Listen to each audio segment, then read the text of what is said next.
د خدمت کوما او شم په قرار لسا اوس د امن په سر د ماس پندستار لسا اوس بدی حریم راوي ته ګلونه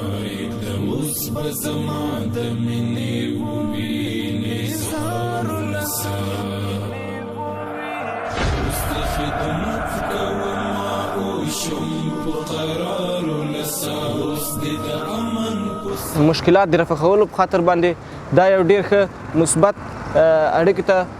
ورجمع سه نو انشاءالله تعالی پس له دې نه د عمومي د موټرو او د پیاده‌روانو ټول په خاطر باندې خلاص سه چې د ریاست الوزرا د محترم مقام او د کورنیو چارو وزارت او همدارنګه د بلخ ولایت د محترم مقام د هدایت په اساس کومه کمیټه چې د احمد جان رئیس په سرپرستۍ او مشرۍ باندې ایجاد شوې ده دا کمیټه هوډ لري چې په ښار کې په هر هغه سیمه کې چې موانع د پخوا نه پاتې دي هغه موانع لري او ښاروالۍ هم په خپل نوبت سره انتقالول د دو موانعو او په خپله برخه کې پوره همکاري لري او د دو کمیټې عضویت لري او د دو کمیټې سره په پوره هوډ همکاري لري او انشاءالله همکاره ده د بلخ ولایت محترم مقام یو کمیټه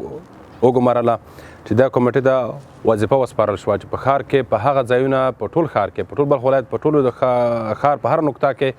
هغه ځایونه چې بند دي او د تیر د جمهوریت وخت نه بند پاتې شوي هغه موږ خلاص کړو د دې لپاره چې د ملت د لپاره مشکلات نه وي او د دې لپاره نور سهولت په تګ راتګ کې نن دا دی چې موږ په دغه سړک کې چې زموږ د استخباراتو د ښاري مدیریت لاره بنده وه اوس یې خلاصوو همداشان د ښار په نورو نکاتو کې لکه د درېیمه حوزه کې لاره بنده ده همداشان د امن عامه کنډک لاره بنده ده دا به انشاءالله ټولې خلاصوو الحمدلله موږ هم په خپل نوبت سره په ښار کې خپل ترافیکي موانع او ترافیکي علایمې الحمدلله زیاتې کړي دي او ملګري پرسونل الحمدلله زیات شوی دي کوشش کوو چې په کم ځای کې ولس ته مشکل متوجه وي کم ځای کې ولس ته خطر متوجه وي د هغه انشاءالله موږ هغه موانع لرې کوو نو د په خپل نوبت سره لکه څنګه چې داسې پردو کې شهري کې د جمهوریت د وخته دا لاره بنده وه الحمدلله دا خوندور اقدام دی نیک اقدام دی نو انشاءالله موږ هم په خپل بار سره دلته زموږ کوم علایمې زموږ خپل اشارې ټول شي شته انشاءالله پر دې بل موږ برتې مد نظر کوو انشاءالله برتې ترمیم وجوړو چې څونه د ولس لپاره سهولت جوړیږي انشاءالله موږ به هغه ځای کې خپل ترافیکي علایمې او ترافیکي اسباب انشاءالله ځای پر ځای کوو